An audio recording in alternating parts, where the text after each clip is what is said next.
Assalamu alaikum students. Today's lecture number is 3 and the topic is multiplication and division on fraction involving brackets. अब आपने क्या करना है, दो ऑपरेशन करने हैं, multiplication and division on fraction पे जिसमें आपके पास ब्रैकेट्स इन्वॉल्व हो। आपने पिछले लेक्चर में आपने जस्ट मल्टीप्लिकेशन करनी सीखी थी और डिवीजन को मल्टीप्लिकेशन में चेंज करना सीखा था। और जब आप डिवीजन को मल्टीप्लिकेशन में चेंज करते हैं तो आप उसका रेसिप्रोकल लेते हैं। रेसिप्रोकल कैसे लेते हैं कि न्यूमरेटर को डिनोमिनेटर में और डिनोमिनेटर को न्यूमरेटर में चेंज कर देते हैं। ये था पिछले लेक्चर को मैंने थोड़ा रिमाइंड करवा दिया आपको। अब आपके पास जो अगला ये लेक्चर है वो पिछले लेक्चर से लिंक्ड है, लेकिन थोड़ी सी इसमें चेंजिंग ये है कि इसमें ब्रैकेट्स इन्वॉल्व हैं। ब्रैकेट्स इन्वॉल्व हैं तो आपने क्या करना है, first of all you will solve the brackets. आप सबसे पहले क्या सॉल्व करेंगे, ब्रैकेट सॉल्व करेंगे। आपके पास क्या है 1/5 एज इट इज आपके पास फ्रैक्शन है। ये कौन सा साइन है, मल्टीप्लाई का, मल्टीप्लाई है आपके पास। तो आपके पास जब मल्टीप्लाई हो रहा होता है तो आप सबसे पहले ये चेक करते हैं कि आपके पास कोई कटिंग हो रही है। अगर तो कटिंग हो रही होती है तो देन यू विल सॉल्व। ये देखें, ये सेम टेबल से कटिंग हो रही है। 3 1s are 3 and 3 3s are 9। ये क्या है, 2 1s are 2 and 2 3s are 6। और आपको मैं बता दूं कि या तो कटिंग क्रॉस में होती है या फिर कटिंग ऊपर नीचे होती है।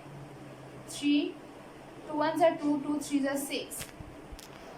देन आप लोग फिर चेक करते हैं कि अगर आपके पास अगेन कटिंग हो रही है तो फिर आप अगेन सेम टेबल से कटिंग करेंगे और सेम टेबल से कटिंग होती है। 3 and 3 3 1s are 3 and 3 1s are 3। अब आपके पास क्या है, जो वैल्यूज़ बची हैं अब आपने क्या करना है कि न्यूमरेटर से मल्टीप्लाई होगा एंड डिनोमिनेटर से। तो आपके पास क्या आ गया, 1 multiply by 1 is equals to 1 and 1 multiply by 1 is equals to 1। अब आपके पास क्या है कि ये एक फ्रैक्शन बाहर है और एक फ्रैक्शन अंदर है। जब आपके पास अंदर वैल्यूज़, ये ब्रैकेट के अंदर वैल्यू सॉल्व हो गई है तो अब आप ब्रैकेट नहीं लगाएंगे क्योंकि आपके पास ब्रैकेट के अंदर वाला ऑपरेशन जो है वो सॉल्व हो चुका है। अब आपके पास क्या है 1/1। तो जब 1/1 है तो आपके पास क्या होगा, न्यूमरेटर से मल्टीप्लाई होगा और डिनोमिनेटर से, क्योंकि आपके पास कोई कटिंग नहीं हो रही। आपके पास क्या आ गया है 1/5। That is your answer. Understand students? ये स्टूडेंट्स आपके पास एक और क्वेश्चन है, क्वेश्चन नंबर 2। इसमें क्या साइन यूज़ हो रहा है।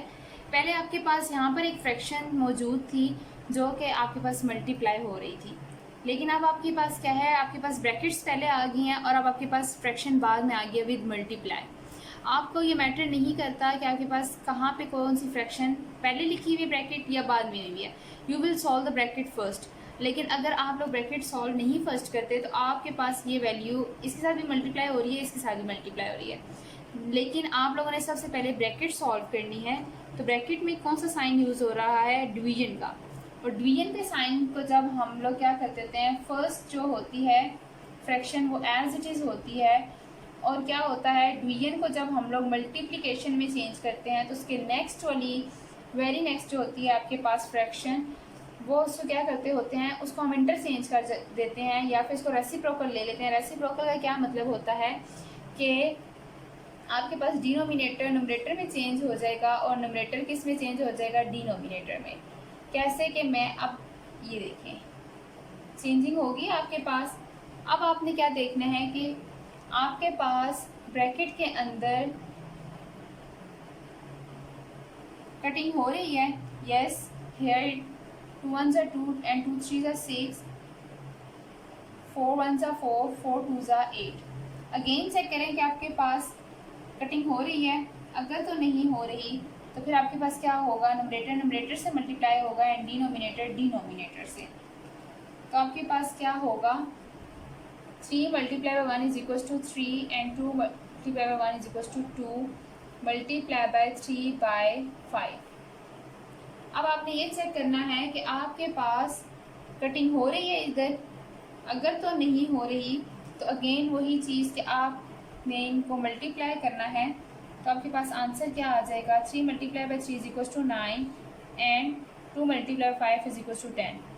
जब आपके पास आंसर आ जाता है तो आप आंसर को भी चेक करते हैं, अगर वो सेम टेबल के साथ कटिंग हो रही है तो आप उसको कटिंग कर लेंगे, otherwise that is your answer. Yes students, your next topic is ratio. What is ratio? The numerical comparison between the two quantities of the same kind. Students, आप लोगों ने इस पे तवज्जो देनी है कि the two quantities and the same kind is called ratio. कैसे? मैं आपको एक एग्जांपल देती हूँ। लेट्स सपोज कि मैंने 1 किलो आटा लिया है, ठीक है, और 2 किलो चीनी ली है। 1 किलो क्या लिया है, 1 kg आटा लिया है, और क्या लिया है, 2 kg चीनी ली है। स्टूडेंट्स, मैंने चीज़ें अलग अलग ली हैं, 2 क्वांटिटीज़ ली है ना, मैंने 2 चीज़ों का कंपैरिजन कर रही हूँ। एक मैंने क्वांटिटी क्या ली है, आपने क्या किया है, कंपैरिजन कर रही हूँ न्यूमेरिकली। न्यूमेरिकली का क्या मतलब है, ये न्यूमेरिकल मैं कर रही हूँ कंपैरिजन, और आपके पास क्या है, 2 क्वांटिटीज़, 2 क्वांटिटीज़ का कंपैरिजन कर रही हूँ, 2 चीज़ें मैंने ली हैं।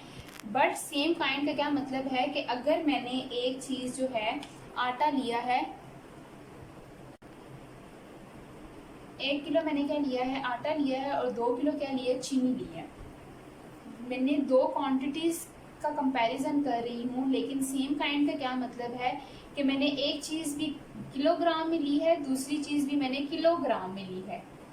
मैंने क्या ली है, दोनों चीज़ें किलोग्राम में ली है, क्वांटिटी अलग अलग है, लेकिन काइंड क्या है, यूनिट्स क्या है, सेम है। रेशो में आपने ये बात याद रखनी है, units should be same. Units क्या होती हैं आपके पास, सेम होती हैं। लेट्स सपोज कि अगर मैं अपना कंपैरिजन करूं, मैं अगर अपने कलर का कंपैरिजन करूं, अपना कॉम्प्लेक्शन का कंपैरिजन करूं, तो मेरा कॉम्प्लेक्शन का कंपैरिजन दूसरे के कॉम्प्लेक्शन से ही होगा। मैं आई का कंपैरिजन नोज से नहीं करूंगी। Units should be same. आपके पास यूनिट्स क्या होनी चाहिए, सेम होनी चाहिए। जब यूनिट सेम होती हैं रेशो में, तो यूनिट के साथ क्या हो जाती है, कैंसिल हो जाती है। Understand students? आपके पास फिर क्या होता है, 1 रेशो। ये किस चीज़ का साइन है, रेशो का। ये साइन क्या है आपके पास बीच में, ये क्या है आपके पास, रेशो। रेशो है आपके पास, और आपके पास क्या है, 1:2। अगेन आप देख लें, the numerical comparison between 2 quantities. आप 2 क्वांटिटीज का कंपैरिजन कर रहे हैं, बट द सेम काइंड, लेकिन उनके काइंड्स क्या है, सेम है। Units should be same is called ratio. आपके पास जब सेम यूनिट्स होती हैं, यूनिट के साथ कैंसिल हो जाती है, और आपके पास क्या बचा है, 1:2। ये साइन किसका है, रेशो का है।